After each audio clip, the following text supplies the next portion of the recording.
And today we continue our reading of Pride and Prejudice by Jane Austen. We are on Volume 3, Chapter 3.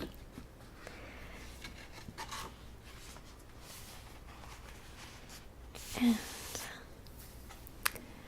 Elizabeth has just visited Pemberley and has found that Mr. Darcy is quite friendlier than when they had first met.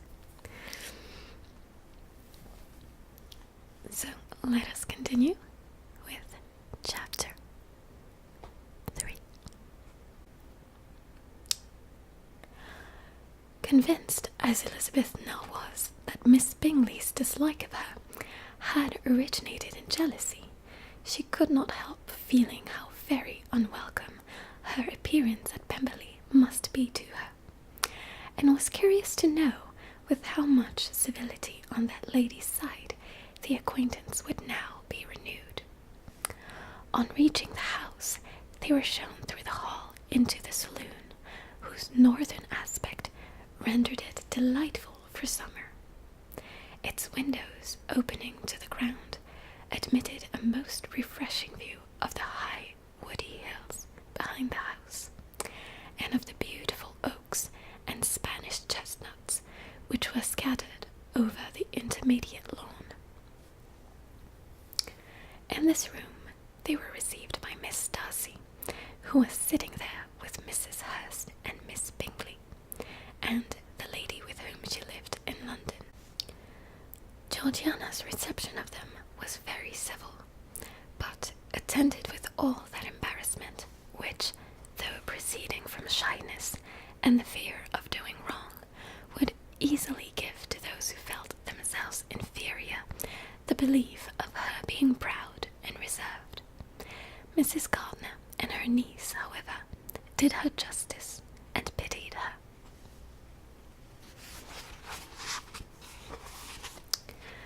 By Mrs. Hurst and Miss Bingley they were noticed only by a curtsy, and on their being seated, a pause, awkward as such pauses must always be, succeeded for a few moments. It was first broken by Mrs. Annesley, a genteel, agreeable-looking woman, whose endeavour to introduce some kind of discourse proved her to be truly well-bred.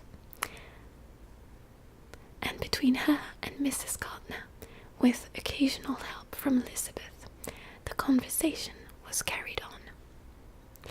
Miss Darcy looked as if she wished for courage enough to join in it, and sometimes did venture a short sentence when there was least danger of its being heard.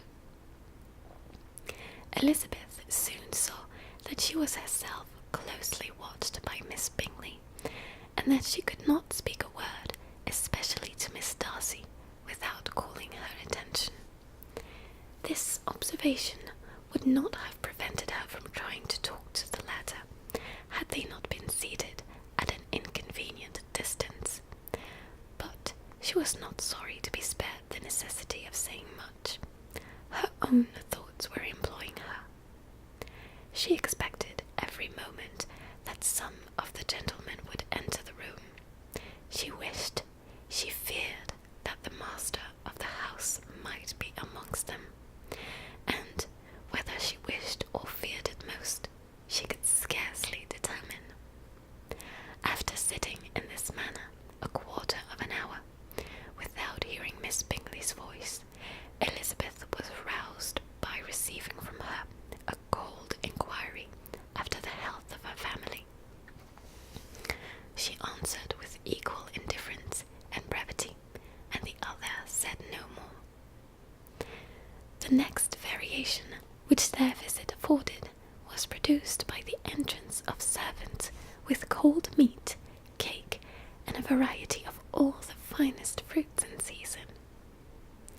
But this did not take place till after many a significant look and smile from Mrs. Annesley to Miss Darcy had been given, to remind her of her post.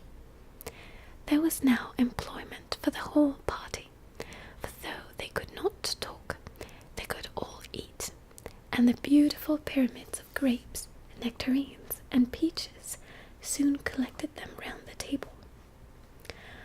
While thus engaged, Elizabeth had a fair opportunity of deciding whether she most feared or wished the appearance of Mr. Darcy, by the feelings which prevailed on his entering the room.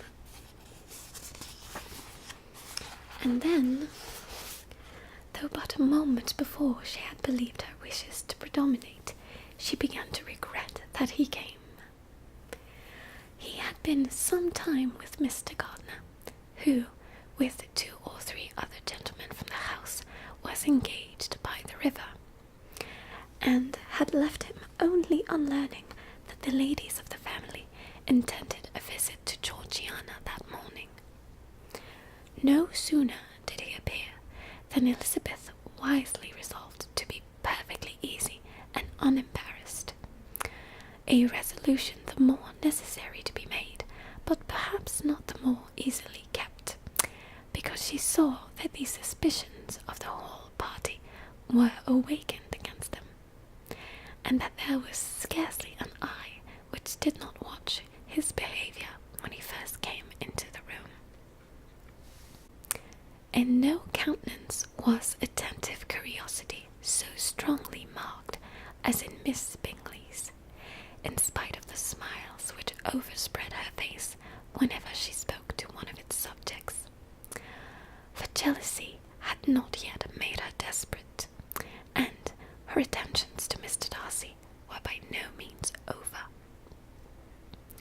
Miss Darcy, on her brother's entrance, exerted herself much more to talk, and Elizabeth saw that he was anxious for his sister and herself to get acquainted, and forwarded as much as possible every attempt at conversation on either side.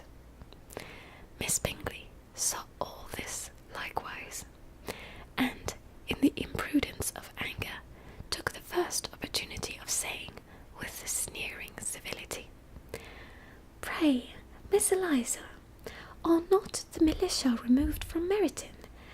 They must be a great loss to your family." In Darcy's presence she dared not mention Wickham's name, but Elizabeth instantly comprehended that he was uppermost in her thoughts, and the various recollections connected with him gave her a moment's distress, but, exerting herself vigorously to repel the ill-natured attack, she presently answered the question in a tolerably disengaged tone.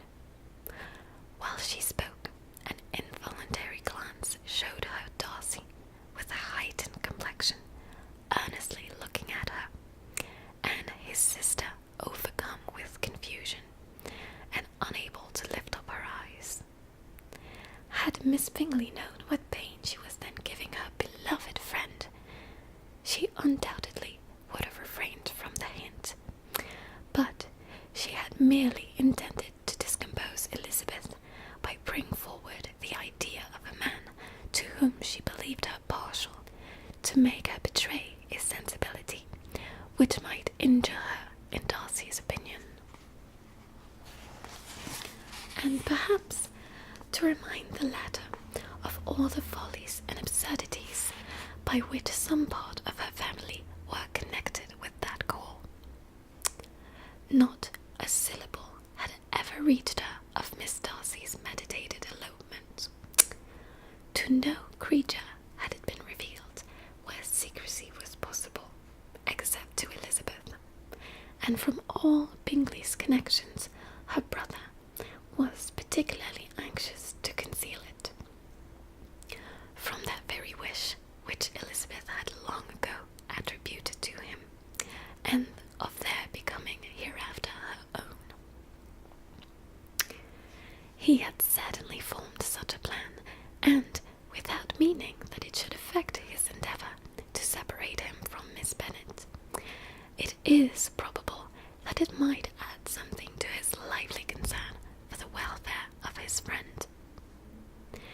Elizabeth's collected behaviour, however, soon quieted his emotion, and as Miss Bingley, vexed and disappointed, dared not approach nearer to Wickham, Georgiana also recovered in time, though not enough to be able to speak any more.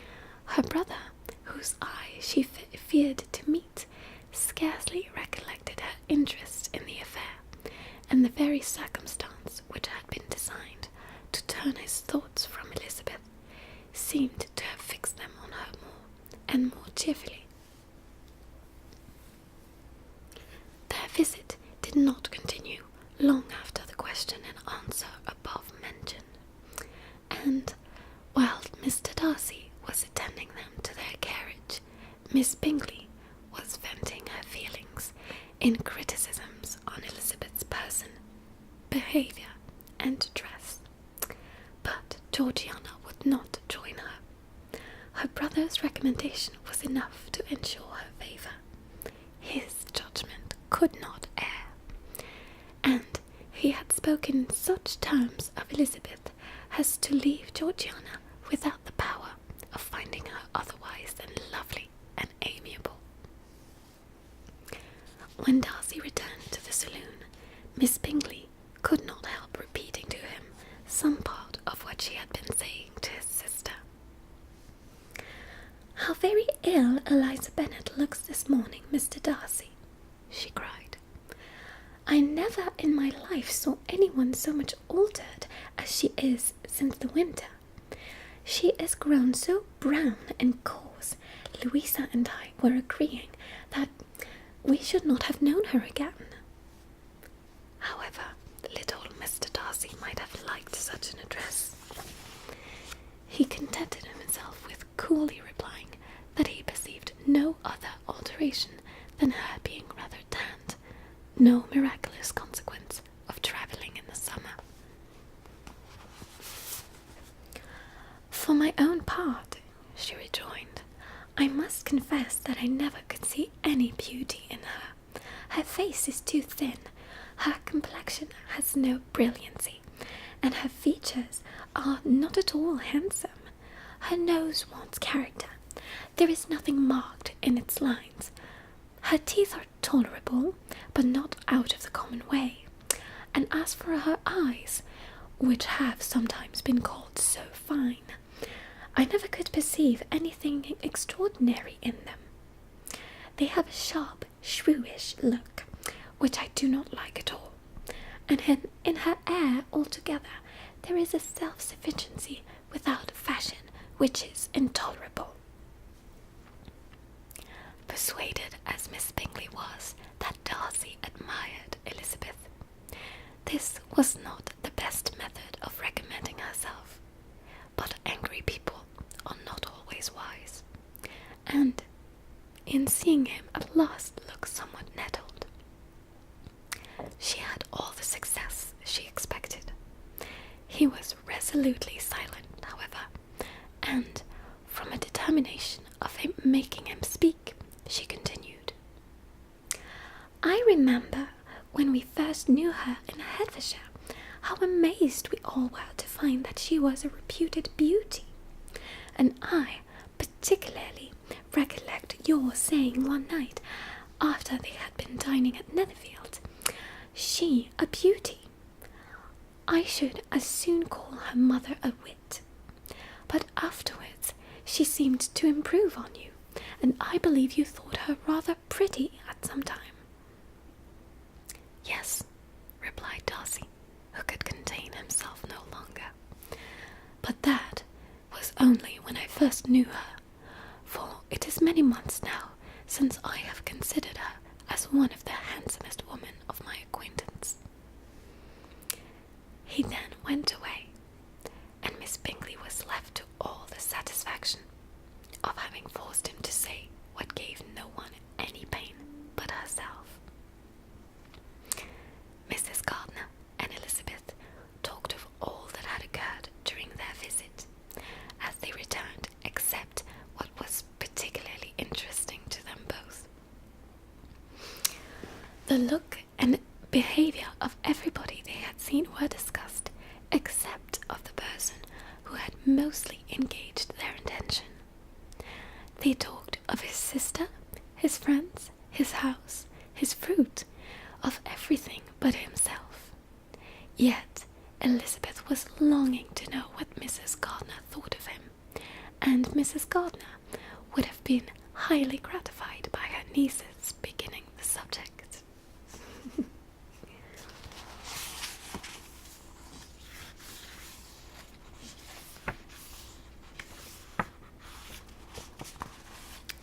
Chapter 4. Elizabeth had been a good deal disappointed in not finding a letter from Jane on their first arrival at Lambton, and this disappointment had been renewed on each of the mornings that had now been spent there. But on the third, her repining was over, and her sister, justified by the receipt of 2 letters from her at once, on one of which was marked that it had been missent somewhere else. Elizabeth was not surprised at it, as Jane had written the direction remarkably ill. They had just been preparing to walk as the letters came in, and her uncle and aunt, leaving her to enjoy them in quiet, set off by themselves.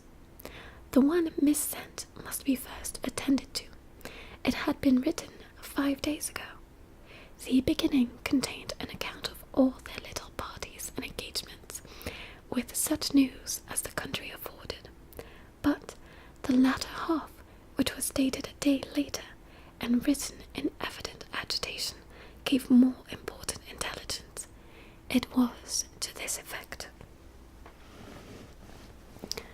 Since writing the above, dearest Lizzie, something has occurred of a most unexpected and serious nature, but I am afraid of alarming you. Be assured that we are all well. What I have to say relates to poor Lydia. An express came at 12 last night, just as we were all gone to bed, from Colonel Foster, to inform us that she was gone off to Scotland with one of his officers, to own the truth, with Wickham. Imagine our surprise. To Kitty, however, it does not seem so wholly unexpected. I am very, very sorry. So imprudent a match on both sides. But I am willing to hope for the best, and that his character has been misunderstood.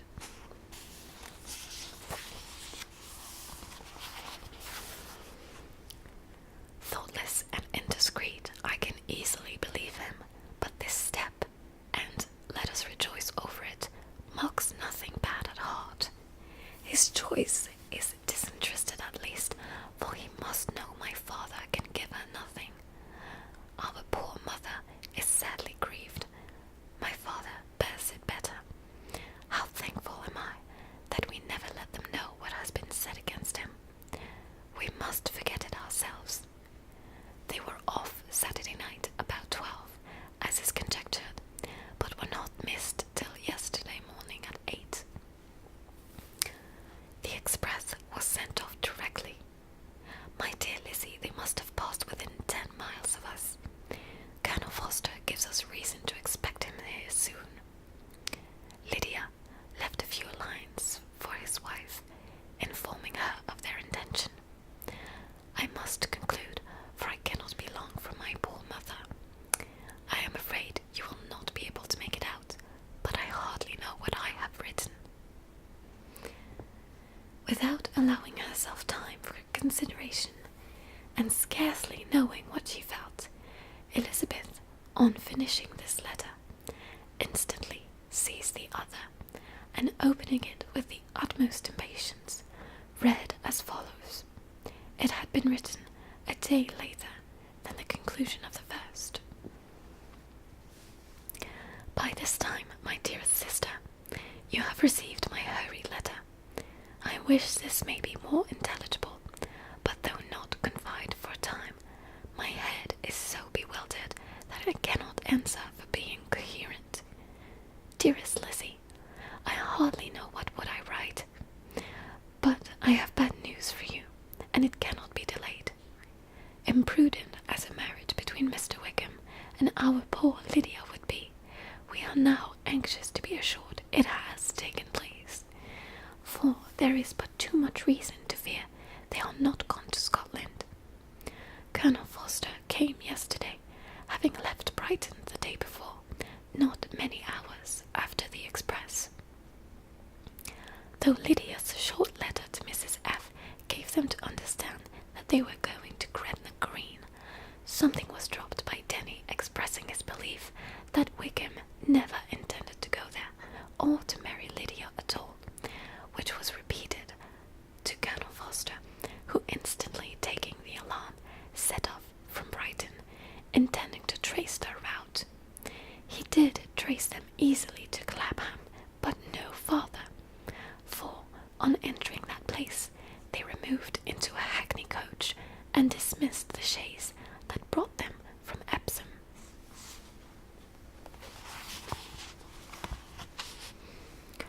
All that is known after this is that they were soon seen to continue the London road. I know not what to think. After making every possible inquiry on that side of London, Colonel F. came into Hertfordshire, anxiously renewing them at all the turnpikes and at the inns in Barnet and Hatfield, but without any success. No such people had been seen to pass through. With the kindest concern, he came on to Longbourn, and broke his apprehensions to us in a manner most creditable to his heart. I am sincerely grieved for him and Mrs. Forster, but no one can throw any blame on them. Our distress, my dear Lizzie, is very great. My father and mother believe the worst, but I cannot think so ill of him. Many circumstances might make it more eligible for them to be married privately in town than to pursue their first plan, and even if he could form such a design against a young woman of Lydia's connections, which is not likely, can I suppose her so lost to everything? Impossible. I grieve to find, however, that Colonel Forster is not disposed to depend upon their marriage. He shook his head when I expressed my hopes, and said he feared Wickham was not a man to be trusted. My poor mother is really ill and keeps her room. Could she exert herself, it would be better, but this is not to be expected. As to my father, I never in my life saw him so affected. Poor Kitty has anger for having concealed their attachment, but as it was a matter of confidence, one cannot wonder. I am truly glad, dearest Lizzie, that you have been spared something of these distressing scenes, but now as the first shock is over, shall I own that I long for your return? I am not so selfish, however, as to press for it, if inconvenient. Adieu. I take up my pen again to do what I have just told you I would not, but circumstances are such that I cannot help earnestly begging you all to come here as soon as possible. I know my dear uncle and aunt so well that I am not afraid of requesting it, though I have still something more to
have enjoyed this reading.